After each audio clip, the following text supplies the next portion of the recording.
Hey guys, welcome to Login Hits. Today I'll be showing you how to save your Instagram stories to your phone gallery. And now let's dive right in. Now to save your Instagram stories to your phone gallery, first open up your Instagram app on your phone. After opening your account, guys, at the bottom right corner of your screen, you can see the person or the profile icon available for us. Simply tap on that person or that profile icon and you'll be on the profile section of your Instagram account. And now at the top right corner of the screen, guys, you can see the three lined icon. Tap over there and tap on settings and privacy.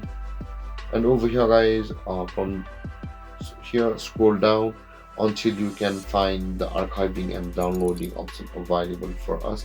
Now, in order to save your stories to your gallery on your phone, tap on that archiving and downloading. And over here, guys, at the bottom of this list, you can see the save story to camera roll option available for us, and there is the automatically save photos and videos to your phone's camera roll option for us.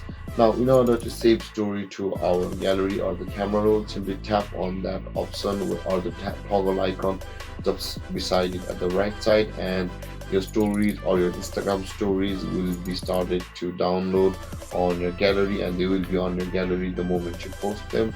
And that being said, guys, this is how you save your Instagram story to your gallery on your iPhone. And if you have any confusions or questions regarding the topic, feel free to comment in the comment section below, and don't forget to like, subscribe, and hit that bell icon for more videos. Thank you for watching, guys. Peace.